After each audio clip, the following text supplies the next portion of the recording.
안녕하세요, 강한분석입니다. 오늘 해외축구 4경기 있죠. 어제 하루는 개인 사정으로 좀 쉬었고 오늘부터 다시 달려보겠습니다. 일단은 프리미어리그 같은 경우 오늘 프리미어리그랑 라리가 있는데, 프리미어리그 같은 경우 지금 박싱데이 기간이고 라리가는 이제 휴식기가 끝나고 첫 경기예요. 그렇다 보니까 예측이 쉽진 않은데 가보겠습니다. 맨유 대 울버햄튼. 울버햄튼 같은 경우는 코로나로 연기돼가지고 거의 보름 만의 경기고, 맨유 같은 경우 박싱 대회를 계속해서 이어가고 있던 상황이에요. 어쨌든 랑닉 감독이 오고 나서 맨유 같은 경우 홈에서 같은 경우는 좋은 모습을 보여주고 있고 최근 패배가 없는데, 어쨌든 맨유는 아직까지는 사실 랑닉의 시스템이 확실하게 자리 잡진 않았습니다. 역시나 이제 3선에서의 문제, 스콧 맥토미니가 혼자서 이제 좋은 모습을 좀 보여주고 있는데, 그 파트너 자리, 맥토미니의 파트너 자리, 프레드냐 아니면은 그 이름 기억 안 나. 마티치냐. 이렇게 둘이서 경쟁을 지금 하고 있는데 양 선수 다 문제가 좀 있어요. 프레드 같은 경우에는 좀 안정적인 빌드업 부분에서는 안정감이 좀 떨어지지만, 대신 이제 마티치보다는 활동량이나 순발력, 그러니까 수비적인 부분에서 조금 더 해줄 수 있는 선수고, 마티치 같은 경우 프레드보다는 좀 안정적인 빌드업을 가져가지만 아무래도 나이도 있고 신체 사이즈 면에서도 프레드보다는 훨씬 비대하잖아요. 그렇다 보니까 순발력 이런 부분에서 느린데, 울버햄튼은 어쨌든 아다마가 있어요. 아다마 트로우레. 이런 선수가 사실 완전히 사이드에서만 하는 게 아니라 중앙 쪽으로도 많이 치고 들어오거든요. 그래서 제 생각엔 아마 프레드가 나오지 싶은데, 프레드가 나오더라도 그런 빌드업적인 부분에서의 안정감, 이런 부분에서는 지난 뉴캐슬전에서도 사실 상당히 고전을 했었거든요. 그러니까 그런 부분에 있어서 다시 한번 문제가 드러날 수도 있을 것 같아요. 어쨌든 간에 추가로 맨유는 이제 또 브루노 페르난데스가 이번 경기 출전 정지에서 복귀하긴 해요. 부페가 출전 정지에서 복귀를 하는데, 또 이게 시스템적으로 맨유, 사실 부페가 몇 년 동안이나 맨유의 거의 핵심이었잖아요. 안 좋을 때도 팀을 먹여 살리기도 했고. 근데 이게 4-2-2-2로 가면서 부페 같은 경우 사실 이제 공미 자리를 이제 주 포지션으로 두고 가끔 중미로도 뛸 수 있긴 하지만 활용도 면에서 사실 브루노 페르난데스를 이용하는 게 쉽지 않아졌어요. 랑리 감독의 전술상으로. 어차피 투톱 같은 경우에는 호날두가 나올 거고, 레시포드나 카바니 요 세 선수 정도가 나올 수 있겠고, 요 가운데에 이 자리에는 이제 윙 사이드인데, 사실 부페가 윙 쪽에서 이제 사이드 쪽에서 뛰기에는 좀 적합하지 않거든요. 4-2-3-1 형태에서의 이제 공격형 미드필더 자리가 제일 잘 어울리는 선수인데, 어쨌든 이렇게 전술을 감독 변화에 따라서 바뀌면서 브루노 페르난데스 이 핵심, 가장 맨유가 힘들 때나 최근에서도 랑닉 감독이 오기 전에 그나마 제 역할을 해줬던 부페의 활용도 면에서 맨유가 떨어진 점이 좀 해결해야 될 문제인데, 어쨌든 전술적으로 좀 변화를 가져가면서 제이든 산초나 이런 선수들의 활용도나 활약은 올라갔어요. 다만 이제 부페의 활용도 부분에서 이제 어떻게 좀 해결을 해 나갈 거냐인데, 아직까지는 해답을 찾고 있지 못하는 좀 맨유이기 때문에, 사실 호날두 같은 경우도 사실 최근에 그렇게까지 좋아 보이진 않아요. 나이에 비해서는 굉장히 잘 뛰고 있긴 한데, 분명히 이제 마무리라던가 이런 부분에서 조금씩 아쉬운 모습을 보여주고 있는 상황에서 지금 언더 장인 울버햄튼을 만났거든요. 왜 언더냐? 기본적으로 수비가 상당히 좋습니다. EPL 거의 최소 실점을 다투고 있는 울버햄튼의 수비 라인이고, 오늘 같은 경우도 물론 젊은 수비지만 굉장히 이제 좋은 수비를 보여주는 사이드 쪽에 이제 아인트 누리나 아니면 장기부 상징인 윌리블리가 불투명에 떠있긴 하지만, 어느 정도의 수비 라인은 좀 갖출 수 있는 상황이에요, 울버햄튼이. 여기에 이제 맨유가 어쨌든 3선에서의 빌드업이 불안하다 보니까 지난 뉴캐슬전에 생막시망한테 상당히 고전했거든요. 근데 어떻게 보면 비슷한 유형인 이제 아다마 트라우레가 울버햄튼에 있단 말이에요. 그런 부분에 있어서 맨유가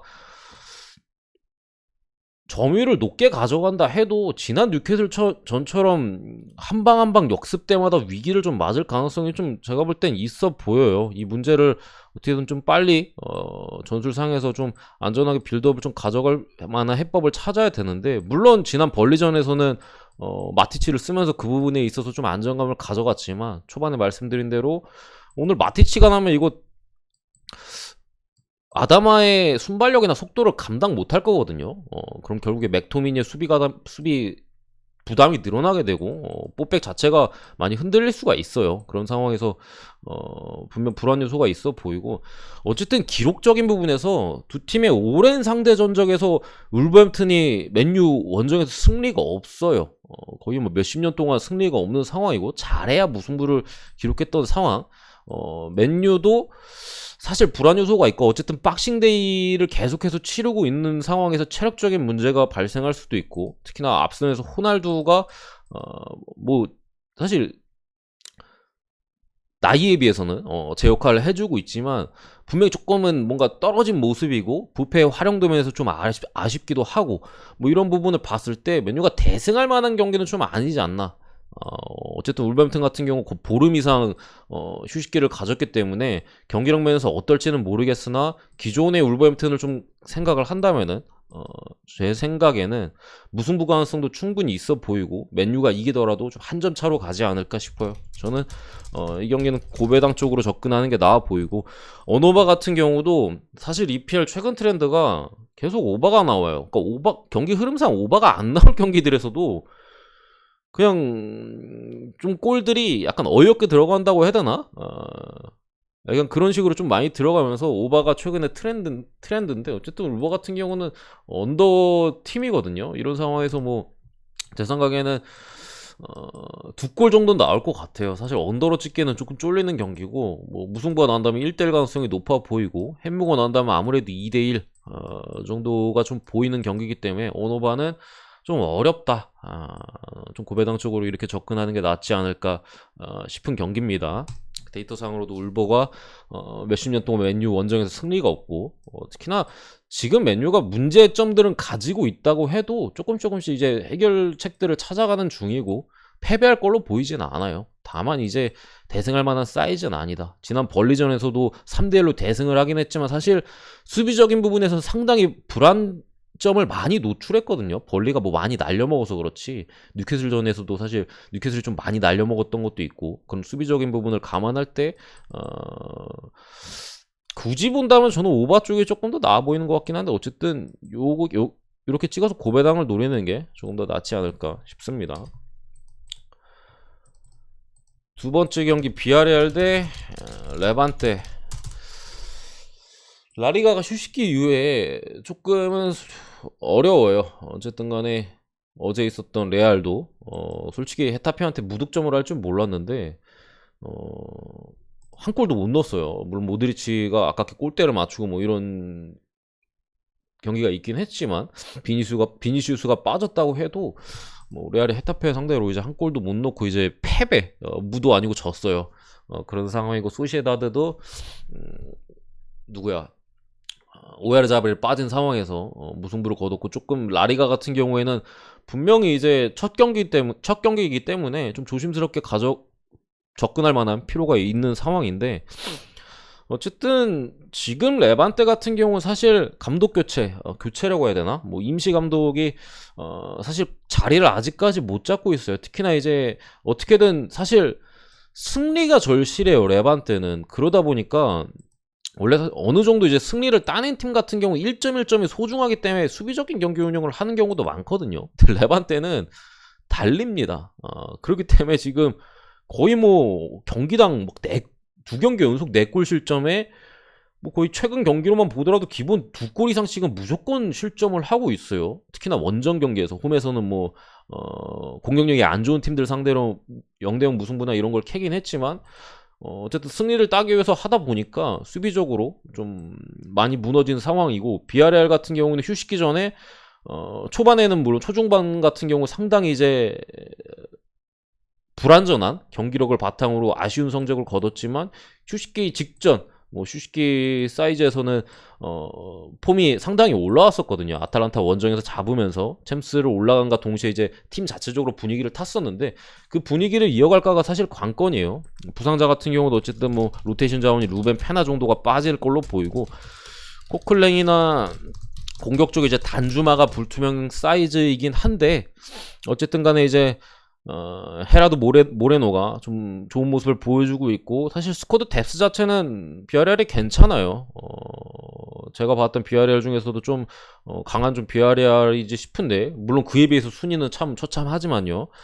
어쨌든 레반테 같은 경우가 지금 수비 쪽에 무스타피, 옛날에 아스날에서 뛰었던 무스타피가 빠졌고 뭐 수비형 미드필더 쪽에 페펠루나 솔다도 출전 정지로 빠졌습니다. 여기 이제 또 수비 쪽에 포스티고가 불투명에 떠 있는데 뭐 무스타피나 페펠루 정도는 아쉬운데 솔다도는 사실 이번 시즌 뭐 레반테에서 사실 주력이 아니고 지난 시즌까지는 괜찮았는데 이번 시즌은 좀 많이 노쇠한 모습을 보여주고 있고 포스티고도 부상으로 좀 많이 못 뛰고 있는 상황이에요. 그렇다 보니까 양 팀 다 엄청나게 좀 전력 누수가 있는 상황은 아니지만 레반토 쪽에 이제 수비 쪽과 수비형 미드필더 쪽 어쨌든 수비가 불안한데 사실 수비 쪽들의 자원들이 빠졌다는 점이 좀 걸립니다. 특히나 이제 레반테가 어떻게 경기 운영을 할지 모르겠어요. 휴식기 직후이기 때문에 이거 비아레알 원정이기 때문에 또 좀 승리를 따내려고 할지 아니면은 제 생각 무승부 작전으로 나와도 크게 이상하진 않아 보여요. 비아레알 원정에서 지금 레반테가 이기긴 좀 힘들어 보이기 때문에 근데 뭐 최근 경기 성향으로 볼 때는 어차피 이겨야 돼요. 얘는 못 이기면 강등입니다 지금. 그렇기 때문에 달릴 가능성이 좀 있지 않을까 싶고 사실 라리가에서 이례적으로 3.5를 줬어요. 3.5. 저는 이 정도 라리가에서 3.5도 참 오랜만에 보는 것 같고 이 정도 사이즈의 팀 레반테 대 비아레알 붙었는데 이게 3.5를 주는 거는 사실 오즈들도 이런 레반테의 성향 그리고 비아레알의 어쨌든 공격력과 비아레알 같은 경우도 수비적으로 그렇게 안정감이 뛰어난 팀은 아니거든요. 어쨌든 중미를 2명 두면서 뽀백 라인에 대한 커버력이 좀 떨어지는 팀이기 때문에 뭐 3.5를 줬는데 물론 언더가 1.47로 좀 저배당이긴 하지만요. 그런 부분까지 감안해서 저는 비아레알이 라리가가 위험하다고 해도 무난하게 좀 이겨줄 만한 경기가 아닌가 싶어요. 레반테 같은 경우가 상당히 수비적으로 불안한 모습이고 다득점으로 간다 하더라도 일반승 정도는 좀 충분히 해줄 만한 사이즈가 아닌가 싶고 마인까지 봅니다. 마인까지 봅니다. 특히나 홈에 이점도 있고 레반테가 어쨌든 빨리 뭐 감독을 어떻게 하든가 뭐 좀 교통 정리를 해야 되는데 그런 부분에 있어서 아직까지 잘 이루어지지 않고 있어요. 중간중간에 경기력 자체는 좀 괜찮았던 경기들이 있는데 그러니까 의욕 자체는 좀 있었어요. 새 감독이라고 할게요. 시스템에서 의욕 자체는 되게 있었고 막 2점 차, 3점 차로 지는 상황에서도 선수들이 끝까지 포기하지 않고 뛰는 막 이런 부분은 긍정적인데 결과가 계속해서 따라오지 않았어요. 그런 부분에 선수들도 좀 힘이 빠질 수가 있고 뭐 그런 상황에서 비아레알을 좀 무난하게 가져가지 않을까 저는 이렇게 봅니다. 세 번째 경기 오사수나 대 빌바오 이 매치업도 뭐 모두가 예상하는 좀 무승부의 그림이 저도 뭐 보이긴 하는데 무승부 배당이 좀 떨어져가지고 2.75 상당히 이제 무승부 가능성이 좀 높은 배당을 받았어요. 실제로 뭐 그런 경기이기도 하고 어쨌든 오사수나는 이제 아빌라나 브라사냐 뭐 이니고 페레즈나 마누 산체스 뭐 이런 풀백 자원들 이렇게 좀 빠져 있는 상황이고 빌바오 같은 경우도 비알리브레 뭐 누네스 뭐 레케 자라가 뭐 라울 가리샤 같은 핵심도 빠졌고 비비안 비르치체 같은 이제 좋은 로테이션 주전 자원들도 좀 불투명에 떠 있는 상황인데 이 경기는 사실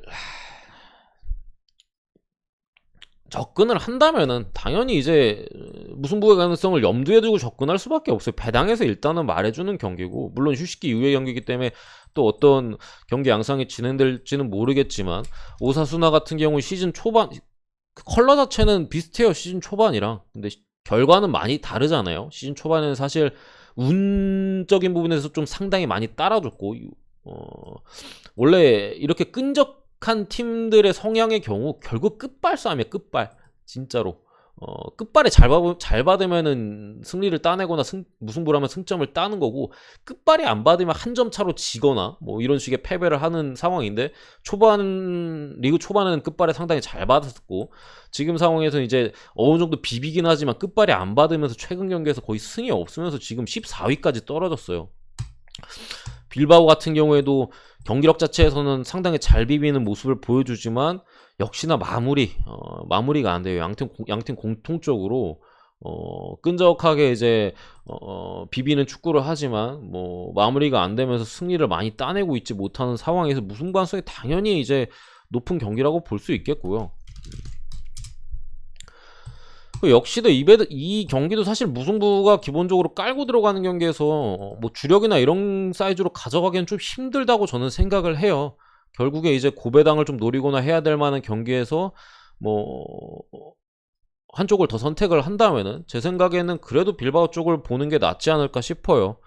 어쨌든 간에 오사수나 같은 경우에는 상당히 지금 많이 떨어진 모습이고, 빌바오 같은 경우가 그나마 좀 더 나은 모습이거든요. 특히나 올 시즌에 아직까지 연패가 없는데 지난 경기 이제 레알한테 졌잖아요. 그런 부분을 좀 감안했을 때나 배당에서도 사실 이게 빌바오 승이 나와도 좀 이상한 배당은 아니에요. 빌바오가 물론 배당이 지금 오르긴 했지만 2.2대 배당을 받았기 때문에 그나마 좀 빌바오 쪽으로 조금 더 손을 들어주고 싶은 제 생각인데, 어쨌든 간에 이거 바스크 더비예요. 더비전이기 때문에 분명한 변수는 있다. 특히나 이제 오사수나의 감독 자체가 바스크 더비의 성적이 그게 나쁘지 않거든요. 잘 안 져요. 그런 상황에서 고배당 쪽으로 이렇게 접근하는 게 나아 보이고, 어느 번은 베팅을 한다면 2.5기 언더를 찍는 게 맞아 보입니다. 베팅을 한다면 언더를 찍는 게 맞아 보이는데, 제 생각에는 뭐 어차피 많은 분들이 이제 무승부 쪽으로 접근하실 텐데 고배당을 이렇게 나눠가지고 접근하는 게 좀 낫지 않을까 싶어요. 오늘 경기 전체적으로 제 생각엔 주력으로 찍을 만한 날은 아닌 것 같아요. 주력으로 찍기에는 좀 리스크가 커 보이고, 어제 레알한테 당한 것도 있고, 저도 레알 한 폴락에서 부러졌는데, 좀 그런 부분에서 리스크가 있습니다. 마지막 경기 한번 가볼게요. 카디스 대 세비야인데, 일단은 제 생각에는 세비야가 생각보다 높게 받았어요. 왜냐면 카디스가 많이 빠졌거든요. 뭐 칼라 같은 자원도 출전 정지로 못 나오고, 공격 속의 핵심인 이제 로자노가 또 빠졌어요. 여기 뭐 카르셀렌, 아자멘디아, 뭐 추스트나, 살비, 뭐 페레아, 많은 선수들이 지금 특히나 이제 미드필더나 공격 쪽에 많은 선수들이 빠져 있어요. 여기 수비 쪽도 빠져 있고, 그러니까 공격 수비 미드 많이 빠져 있는 상황에서 지금 이런 하위권 팀들 같은 경우 사실 보통 한 명이 좀 몰아넣는 경향이 있거든요. 한 명의 공격 쪽 에이스, 그 선수가 이제 득점을 좀 몰아넣는 경향이 있는데, 로자노가 빠졌기 때문에 사실 카디스가 제 생각에 세비야를 맞아가지고 아예 내려앉을 가능성이 좀 있어 보여요. 여기서 이제 세비야가 뚫을 수 있냐라는 게 제 생각에 포인트 같은데, 사실 카디스가 그렇게 잘 잠그는 팀은 아닙니다. 그러니까 잠갔을 때 안정적으로 잠그는 팀은 아니에요. 올 시즌 전체적으로 봤을 때. 그러니까 슈팅 허용률이랑 이런 것들이 상당히 높은데, 의외로 많이 두들겨 맞으면서 골키퍼의 뭐 슈퍼 세이브나 아니면 진짜 두들겨 맞는데 이상하게 안 들어가가지고 뭐 실점을 잘 하지 않는 경기가 있고, 별로 두들겨 맞지 않았는데 이제 엄청나게 실점 많이 하면서 지는 경우도 있고, 막 도저히 알 수가 없는 팀인데, 비아레알 원정 가서 뭐 이기기도 하고 완전히 도깨비 팀이긴 해요. 그런 부분에서 그런 부분이 카디스고, 세비야 같은 경우에는 이제 라멜라, 수소, 그리고 수비 쪽에 이제 디에고 카를로스나 뭐 공격 쪽에 엔네시리가 여전히 이제 좀 빠지게 됐고, 레킥, 그리고 쿤데, 지난 바르셀로나전에 멍청한 퇴장을 당했던 뭐 이런 선수들이 지금 빠지고 있고, 뭐 불투명자는 측면 수비 쪽에 불투명자가 너무 많아요. 지금 몬티엘, 뭐 아쿠냐 다 측면 수비거든요. 특히나 이제 세비야 같은 경우 사실 중앙 쪽에서 어떻게 풀어가기보다는 라리가 팀들 대부분이 뭐 그렇긴 한데 보통 측면 쪽에서 많이 풀어가요. 그렇다 보니까 이제 측면 수비의 선수들의 공격 포인트율도 상당히 높고, 뭐 오버래핑이나 공격 빌드업 시에 이제 중요한 역할을 많이 담당하는데, 물론 이제 햇수 나바스 정도는 출전이 가능해 보이는데 몬테리니 아쿠냐 정도가 이제 출전 사이즈가 아닌 것 같아요. 그러다 보니까 아우구스틴손 정도가 나올 것 같은데 아무래도 공격력이 조금 카디스가 잠글 사이즈에서 공격력이 조금은 답답할 가능성도 분명히 있을 것 같아요. 그럴 가능성까지 염두에 둬야 된다고 생각을 하고 중단 후의 경기이기 때문에 중단이 아니죠. 휴식기 이후의 경기이기 때문에 이게 뭐 로테이션 자원인 토레스까지 불투명인데 어쨌든 세비야 카디스 쪽에서 이렇게 많은 부상자들이 있고 사실 그렇게까지 잘 잠그는 팀이 아니기 때문에 특히나 세비야 같은 경우 앞선에서의 자원들 같은 경우 멀쩡해요. 뭐 엔네시리나 뭐 라멜라 수소 빠졌긴 한데 어쨌든 빠진 상황에서 뭐 라파미르나 이런 선수들이 사실 좋은 활약을 보여주고 있거든요. 오캄포스도 슬슬 살아나는 분위기고 중원에서의 어쨌든 무게감도 카디스가 완전히 잠글 걸로 보이는 상황에서 거의 뭐 세비야 반코트가 될 가능성이 좀 있어 보이는데 제가 생각한 것보다 배당이 일단 좀 높은 게 좀 걸리고 1.6대를 받았어요. 카디스가 이렇게 많이 빠졌고 주포가 빠졌음에도 그러니까 이 부분에 있어서 세비야가 오즈들은 쉽게 못 뚫어낼 가능성까지도 좀 염두한 것 같아요. 배당이 생각보다 높은 거 보니까. 그렇다 보니까 2.5좀 언더 쪽의 가능성은 분명히 좀 염두해야 될 부분이 아닌가 싶어요. 어쨌든 말씀드린 대로 세비야 같은 경우 측면 수비에 대한 이제 불투명자가 많은 상황에서 공격 전개 자체가 잠그는 팀을 상대로는 사실 깔끔하게 빨리빨리 빠른 전개와 이런 것들이 좀 필요한데 그런 부분에서 휴식기 이후의 경기이기도 하고 답답한 경기가 좀 나올 가능성이 분명히 있는 상황에서 언더 쪽의 가능성은 분명히 생각해 둬야 된다고 생각을 하고요. 굳이 승패 쪽으로 뭐 생각을 해본다면은 그래도 세비야 승을 보는 게 맞다고 생각을 합니다. 어쨌든 주포가 빠진 상황에서 한 골만 세비야가 좀 득점을 한다 하더라도 보통 이런 팀들 같은 경우 주포가 빠진 상황에서 득점력이 많이 떨어져요. 뭐 예를 들면 제노아 같은 경우 이제 데스트로 빠진 상황에서 계속 무득점을 했었잖아요. 강팀 상대로. 약팀에 이제 주포가 빠진 상황에서 보통 그런 경기들이 많이 나오기 때문에 특히나 카디스가 오늘 경기 같은 경우 제 생각에 완전히 잠글 가능성이 있는 상황에서 득점 가능성이 좀 떨어지고 세비야가 결국에 득점을 뽑아내면서 이기는 경기로 가지 않을까 하는 게 일단은 제 분석입니다. 근데 어쨌든 간에 세비야 같은 경우도 뭐 쿤데가 빠졌고 디에고 카를로스가 빠지면서 전체적으로 수비 라인에 대한 문제는 있어요. 다만 이제 카디스가 효과적으로 그 부분에 있어서 역습을 전개할 수 있을까가 문제긴 한데 어쨌든 저는 요런 쪽으로 접근하는 게 그나마 좀 나아 보이지 않을까 싶습니다. 어쨌든 해축구 4경기 분석은 여기까지고요. 초반에 말씀드린 대로 주력으로 찍기는 조금 무리가 있지 않을까 싶어요.